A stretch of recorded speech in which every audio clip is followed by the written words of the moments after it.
Welcome to another episode of The Brand Called You, a podcast and video show which brings you leadership lessons, knowledge, and experience from hundreds of successful individuals from around the world. I'm your host, Frits Bussemaker, and today I'm pleased to have with us Carissa Reiniger. Carissa, welcome to the program. Thank you so much. I'm so happy to be here. Carissa, allow me to briefly introduce you to our audience. You're a Canadian living in New York.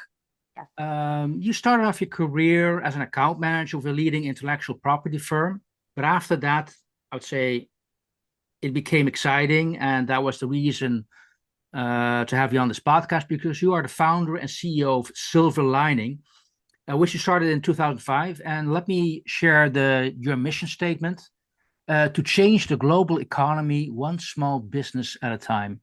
Now, that statement has been noticed. New York Times, Good Morning America, Forbes, TechCrunch have written articles on you. A lot to talk about. So tell me, how did a Canadian end up New York and realize you want to change the world? Well, that's a long, big question. So I don't know how much time we have, Fritz. I'll do the short version, and then we can see where it takes us. The short version is that I grew up in a place called Edmonton, Alberta. I'm very proud to come from farmer families. Both of my grandparents were farmers in the prairies of Canada. I grew up and I was lucky enough to go to university in Edmonton. I got a psychology degree, which was really because my original thought is that I would get my PhD in psychology and I wanted to work with juvenile delinquents. One of the gifts that my parents gave me and my brothers and our whole family is that while we didn't grow up with a lot, whatever we had, we shared, we gave to others. We really, I think this is partly being Canadian, partly being from the prairies, partly just being from our family.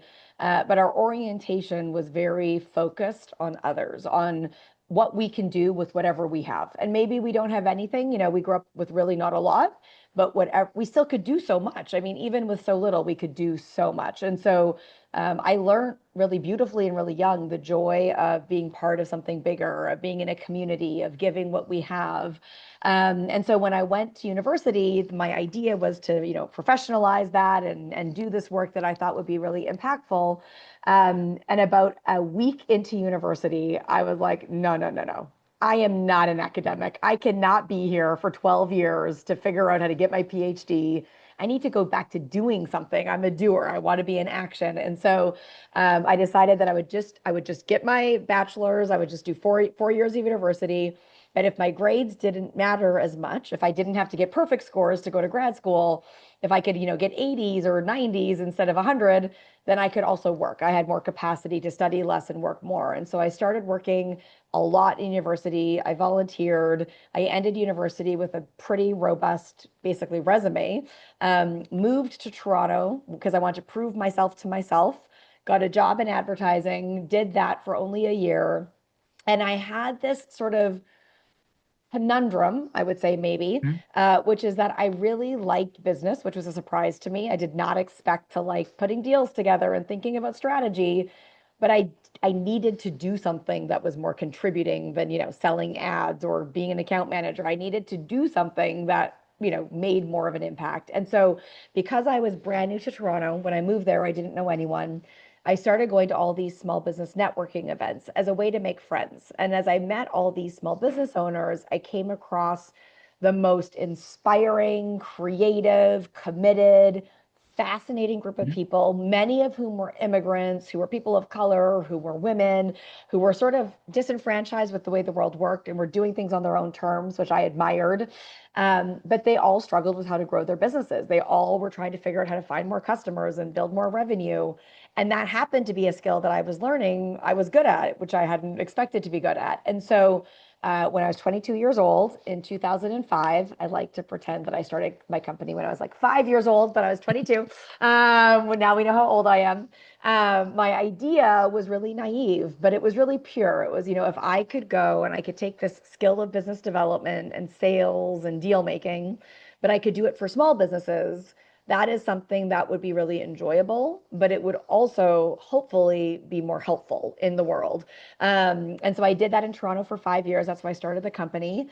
And then I have this sort of you could argue it's healthy or you could argue it's deeply unhealthy. We could go in either direction. But I have this sort of deep desire to always push myself, to see what I'm made of, to make sure I'm doing everything I possibly can with, the time I have on this planet. And after 5 years in Toronto, my question to myself was, like, how do I push myself to the next level? And New York, of course, is this like beautiful, infamous, Yeah. amazing place in the world. And I didn't know anyone. So just like I moved to Toronto, not knowing anyone, to see what I was made of 5 years earlier, I made the same move to New York 17 years ago. And I did not know one person. I was 20, almost 28.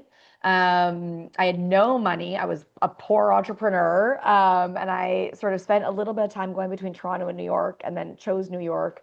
But I really came because I wanted to see what I was made of. Mhm. That was sort of the root reason to come. Wow. Um, it struck me that you said that I didn't know anybody. I was going to small business meetups. Yeah. Um, if you don't know people, most people, okay, I'm going to enjoy go to a sports club or maybe an arts and craft to do something, or go to a bar to meet new people. Yeah. So was going to a small business meetup a coincidence, or was that already Mm. thought after? It's a good question. I don't know if I've ever in all these years had someone ask me that. Very good question. I have to think about that. I think what's true is that I am a very social person. I mean, we know Yeah. each other. You know that about me, and I like to have fun. Um, I love business. Like, I love meeting people who are doing things, and I actually have. I always joke that my love language is doing business with my friends, because yes, I Yeah. love humans, and yes, I want to be with people, but I'm always so interested and inspired by humans that are giving it a go, trying things. I want to learn from people. I want to help. So probably there was some kernel inside of me at 22 years old, where I thought it would be more interesting, quite frankly, to go to a social event and meet business owners and learn about their stories and understand what they're doing, than maybe to go to a sporting club or to a bar. So there's probably, I don't even know if I made that decision intentionally, is what I'll say. Okay, so it could be an example of serendipity because you just share with Right, us that then you right. also realize everybody's having the same problem, and I might be able to do something about that. Right. Exactly. And I love a problem. And so that's exactly correct, that note, which was, as soon as I see a problem or there's a pattern in a Mhm. problem, I'm not overconfident in that I think I can magically solve it, but I think there must be a solution. And you're right, that captured me. I mean, that what was so clear to me was how consistent the problem was in the midst of a group of people who were so diverse, right? Different businesses, different backgrounds, different ambitions, but this exact same problem. And that was what really intrigued me. Like, okay, if all these radically diverse people are facing the exact same problem, surely there is an answer to this. Like, surely there's a way to figure this out. And that was really the genesis of Silver Lining, not having the answer, but being really interested in trying to figure out what it might be. Ah, I mean, I love this because you already answered part of a question I had before actually asking it. Yeah. Because my question I wanted to ask you is, how do you gain the trust as a 22-year-old from that Mm. business environment? How do you get people to listen to you? It's a great question. Not to mention, I was 22. I was from, Edmonton, Alberta. I don't come from like a fancy background. I had a Bachelor of Arts in psychology. I didn't know anyone. There was a lot of reasons that people should not have listened to me or trusted me for the record, and it would have been all valid. Um, my approach was, and again, I wish I could say that I was smart enough to have done this all on purpose. But my instinct at the time was that I needed to understand the problem, not pitch the solution. And so for the first year of Silver Lining, my goal for myself was to take any job any small business owner would give me. So I worked behind a cash till. I did someone's books. I ran someone's marketing. Uh, I did inventory. I mean, I did anything that any small business owner would pay me to do for any amount of money. And that just basically made sure I could like pay my mortgage. And then I wanted to talk to one small business owner a day and understand the problem better. And so my goal was to go for 365 coffees. My pitch when I cold called people was, listen, you don't know me. I get that. I don't have an answer, but I see this problem and I want to understand it. Like if I bought you a coffee, would you just sit with me for an hour so I could ask you questions? And so I did 400 coffee meetings in that first year. You know, I think in the first year, I probably made about $25,000. I made just barely enough money to survive. Some months not enough. Yeah. And I have all sorts of stories about that. But just barely enough money to survive. But the journey at the beginning was to ask as many people as possible what their experience was. And then what was beautiful is that in those conversations, the patterns were so clear that I didn't have to be a genius. I didn't have to come up with some magical answer. They told me the answer.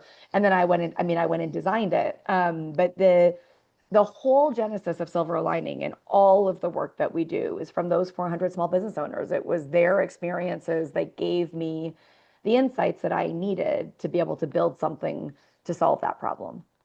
And what I'm also hearing is because you're only listening to the people and the answer presents itself, Mm. that I'd say it's almost like the wisdom of the crowds. People actually already know what the answer should be.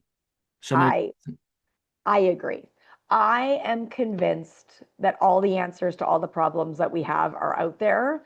Uh, the gaps, probably, for living in such a problematic, problem-filled world, I think, are how much we listen and how much time we take to try to actually solve the problem. You know, I think we've started to move so fast. Even in the 20 years I've been in business, I think the pace of life has moved so much more quickly. We're accelerating.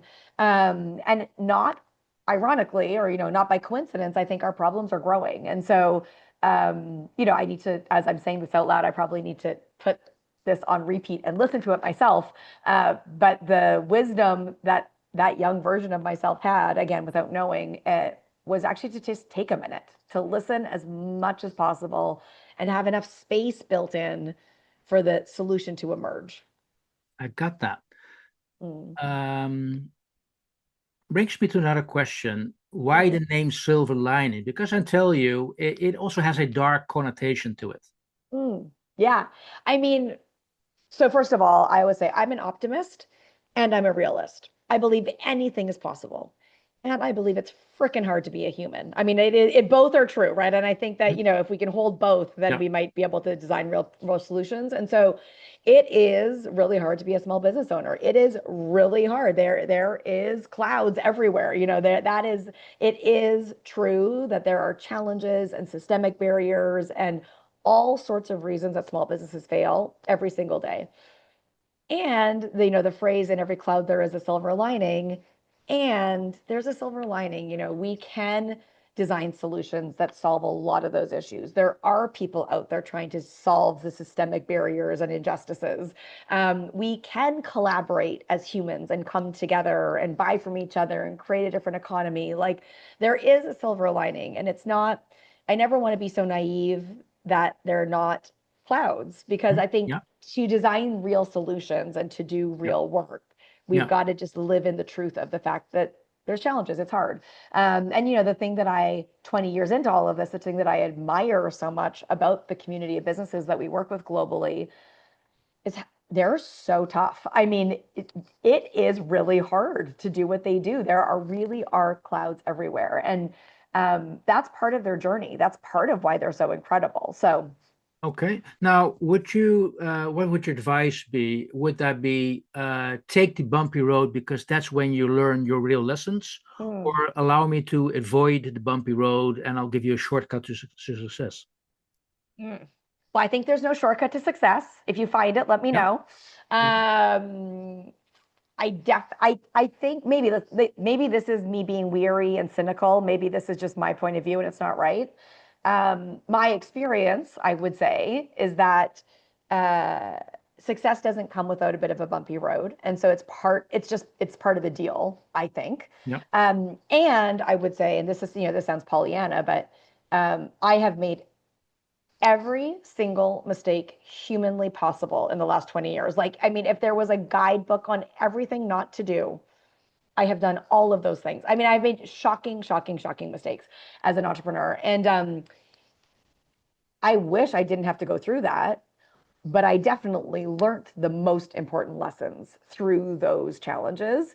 And I think the most important lesson I learned, though, was that I could get through it. I don't know that you can build like true resilience or confidence or whatever the right word is. I don't know what the right word is, but I don't know that you can get to the place where you honestly believe that you can handle whatever is coming and therefore be more, I'm pretty Yeah. comfortable with uncertainty. But I think that is because, not because of some sort of personality trait, but because I've gotten myself into trouble and then I've figured out how to get myself out of trouble, or I've made a bad decision. I've had challenges. And so there's a steadiness or a sturdiness that I think comes out of that, which is maybe even more important than the lessons learned. Yeah, I got that, but I'm just thinking of, let me rephrase my question. As a parent, Mm, sometimes when I saw my grades growing up, or sometimes I realized that I deliberately let them experience because I realized the best way to help you is not to help you because then you gained experience. And if I try to avoid yeah, you falling down, making a mistake, you're never going to learn. So in your 100% case, agree. good. 100% agree. And even in, we have this platform that helps small businesses succeed and set and hit financial goals. And it's based in the same behavior change science that my degree is in, which was my sort of my full circle moment, Yeah. 10 years into silver lining. But in the field of behavior change science, the purpose of behavior modification is not to fix everything or solve everything. And it's actually not to like come in and coach and consult and, do the thing. It's to help the human learn how to and get the right structure and support and build the habit of a different behavior to get to a different outcome, right? And to your point, it's like the old adage, instead of giving someone the fish, teach them to fish so that they can then go do any amount of fishing they want and get any number of fish they want based on their own appetite. So yes, that's a long answer. That's a long way of me agreeing with you in a Okay, very significant way. great. Now, um, where are you today with Silver Lining? So there's two ways to answer that. We're very, very far from where we came, and we are very, very far from where we need to go. So that's both are true. Where that means where we are. So we have a SaaS platform that we have custom built based on this methodology I created. So out of those 400 interviews, way back at the beginning, I designed a methodology called Mhm. the Silver Lining Action Plan, SLAP. And it is a very simple 5-step process framework for small business owners to ask very personal questions about their own hopes and dreams and desires and values and business models to build a hyper customized growth plan, action plan for their small business. And the real focus is on helping them set and hit their financial goals, find more customers, generate more profitable revenue, and accomplish their financial goals. I'll come back and talk about why that matters so much, in my opinion, from a justice point of view. The issue that we had in our business, part of all the mistakes that I made, is that first we tried to bring that methodology to small businesses as a consulting model. Terrible idea. The small businesses could never afford what we'd have to charge. We're giving them the fish, not teaching them to fish, right? Like there were, I mean, ages, tons of problems. Then we shifted to a training model, and I traveled the world for about 4 years, teaching the methodology to like tens of thousands of small businesses. Wonderful, fancy, winning awards, all sorts of things. Deeply problematic because people's motivation runs out about 4 minutes after they go to an event. We give them all the right information, they don't apply it. There's no change for anyone. So we were making lots of money, we were getting all sorts of profile, but we weren't actually creating the change we wanted to create. And so that didn't work. So then we bent down this path of building this software platform, which is basically a platform where business owners build their plan. And then this is where my psychology finally came back into play of, okay, it doesn't matter if they have the right plan.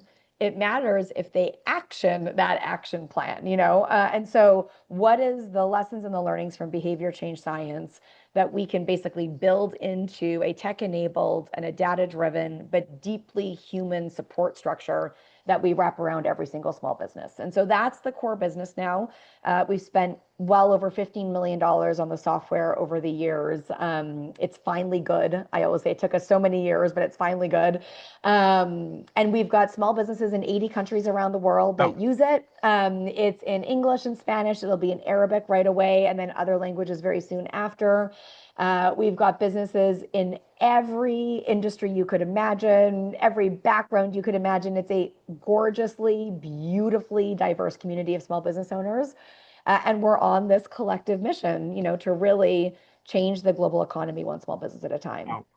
Okay, we're still going to come back to that question, but Yeah, in between. So I understand, but when I go to your email footer, yeah, I understand the flag of the US. That's yep, where you are right now. I understand the flag of Canada. That's where you came from. yeah. But I also see the Australian flag, and at the same time, you're in 80 countries. So what's Australia doing in that equation? So, one of the things that we love, we always say that as the world is making deeply flawed decisions right now to become more nationalistic, to be more focused on itself, we are loud and proud, doubling, so many people are backing down right now. We are doubling down on celebrating the diversity of our community. So we've started adding flags to all of our staff bios, to all of our customer bios. Every time we talk about someone who's in our community, we will add their flag, signaling support for wherever they come from and signaling that we're actually proud of our diversity, that we're proud of this global community. And so my three flags, Canada, where I came from, New York, where I live, and Australia, my long-term boyfriend, partner, not husband, is Australian. So we Ah, spend time in get it. Australia, and so it's out of respect for that part of our life that we share together. Great. Okay, so does that also mean that business, so work and private life, that's combined? That's a good question. Well, I will say Mike is his name. We joke that we would be amazing business partners. As a side note, we have very complementary skill sets, but we're very clear. I admire couples who can work together. We either need to be together personally or Oh yeah, professionally, not both. yeah, So that is separate. But in life, to yeah, your point, I have come to be a very strong believer that balance is not possible if you're trying to do a big thing. If you're really committed to doing a big thing, I've released the idea of balance. And so, what I think about a lot and what our community talks a lot is alignment. Am I living a life that is in alignment? And I think that that means that everything has to be in alignment. I can't advocate for the success of small business and a more robust global economy and like shop on Amazon. I can't say that the collective matters and that I want to be someone that is generous, but like not be available to my family and yeah. my friends, and so I work a lot. It is a reality of my life. I travel constantly because of the global nature of our work.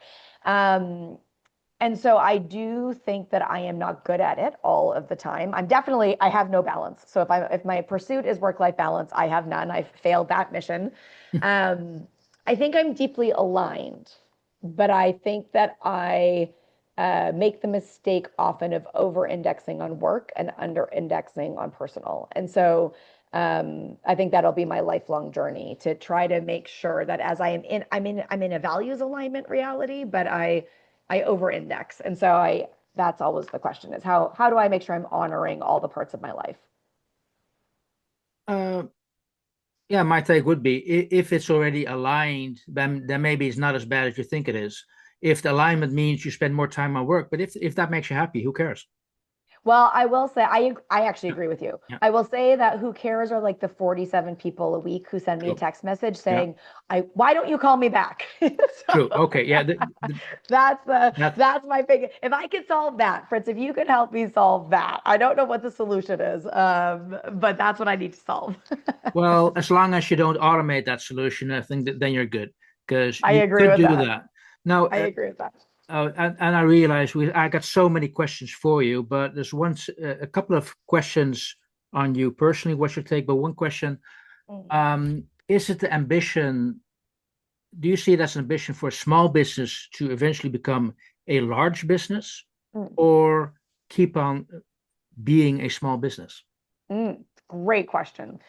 So I have two thoughts on this. One is I think it is ambitious and audacious to do whatever each of us feel we're actually called to do. My concern in the world of entrepreneurship is that there has been this obsession with tech entrepreneurship, and there has been a false narrative that has been built that we are only ambitious or successful if we raise millions and sell for billions and have an exit in 7 years. And, venture capital was originally designed as an incredibly specific financial product instrument for a very specific use case of business. And so this sort of over indexing or overarching focus that is success in entrepreneurship, I think is deeply problematic. If we look at all of the macroeconomic data, it is the smallest of small businesses that are driving innovation, creativity, economy, job creation, GDP growth. We would be done if every small business owner stopped. It would have no impact on us if a tech unicorn shut down. Yeah. So we've got it. So my first answer is I think we have a real big job to do as society, and any of us that use the word entrepreneurship in our day-to-day life, to like ask ourselves why did this happen in the last 20 years and how do we get it back? And so I'm a massive believer in reclaiming a sense of pride in being a small business owner, and all of us having a deeper understanding of the fact that small business is not small. It is big, and it is significant. And by the way, we all benefit on the backs of small businesses Yeah. and their growth.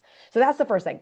What I would say, the second thing to that is we actually need the significant majority of businesses to stay small.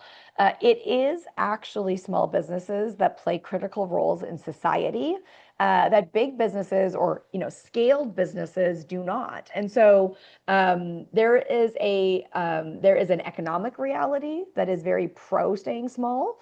And they think there's a societal reality that is pro staying small. I'm a huge believer in people doing whatever they want. If you want to go raise millions and sell for billions, do that. If you want to stay small, do that. But we actually, as a society, have a responsibility to make small business owners feel proud of what they're doing as we all benefit off their work so that they feel free to make that choice. And so I hope that we create a world where people are audacious enough to do whatever they actually want. Good. Thank you for that answer. Unfortunately, we're almost out of time. It's moving so fast, Carissa. But I have to ask you, in Please. your work, are there any role models you see as a guideline? What inspires you? Mm. This is a hard question for me. I've always had a hard time saying who my role models are because I think I have been very lucky. And so I've met a lot of people that I've admired and been disappointed by. And I meet small business owners every day that no one would ever have heard of that are my role models, that I'm inspired. I mean, that I'm just blown away by. And so what I have tried to do instead of having a role model is every single time I meet someone, even someone I fundamentally disagree with or I fundamentally dislike, and that happens to me Mm. all the time because I think I'm probably Yeah. quite judgmental. But no matter who I meet, my ask to myself is, okay, what can I take away? Like what does this person know that I don't know? Or what are they doing that I could learn from? I have an example. Like I have such a deep resistance to like social media and influencers. I just think it's so gross. And I have a deep aversion to it. And the reality is my bad, Silver Lining is not as well known as it should be, and our message is not as widestream as it could be because of my aversion to that. And so even that's an example where people that I might judge or that I don't want to be like, there's something that I need to learn and model potentially. So that's my workaround on role models. But the more simple answer is it's our small business community. They're my role models. They are, when you hear the stories of someone that all of us would deem an average small business owner, and you understand the why they do what they do, the how they do what they do, and oftentimes what they've overcome to just be where they are today, it's a million times more inspiring. There's more lessons to learn. There's more things to model than when you look at all the regular suspects that we always spend our time looking at. Good. Hey, I realize I can calculate your age. I'm not going to do it, but you give me all the clues. I know the clues are there. But is this going to be your life mission? Do you Mm. see at a certain point, okay, I'm going to stop silver lining, or is this you? Is this your brand? Mm. I don't know what my brand is. That's so that, it's interesting that this is the brand called you. That's a whole conversation. My belief is that my job as the founder and CEO of Silver Lining is to build something that lives beyond me and ideally lives forever. I always say, like, I am realistic enough to know that the systemic change we're trying to create is lifetimes of work. People have been doing it for lifetimes before me, and I hope I build something that can be a container for people to do it, lifetimes after me. And I'm an optimist, which is that we're going to create real change. This change has to happen, and we're going to do it. So I will steward this business for as long as I am the right person to do it. But I believe that my job is to make sure it lives on far beyond me. So if you ask me what Silver Linings brand is, I know the answer. If you ask me what mine is, I have no idea. Okay. Seems like you started off on a mission to change the global economy, one small business at a time. Yes. So you're the catalyst. You're giving it a kickstart. But Mm. I see you wanted to continue beyond you. That's Yeah, I definitely. Yeah. Yeah, I will have failed if all I do is what I do in my lifetime, in my opinion, right? That's not, it's so much more interesting to imagine what this is far beyond me. That's a much more, it's a bigger problem to solve, but it's a much more, hopefully important contribution I can make. given the fact that you're in the business of supporting small organizations. Mhm. What do you do when somebody asks you, "Hey, can I get a little bit of advice from you? I'm starting off." So, are you able to still give advice to young people who are starting off their own journey as an entrepreneur? Can you still do that? How do you recognize when, oh, just go to silver lining, or yeah, let's have a conversation? How does that work? You are asking me all my hardest questions, Fritz.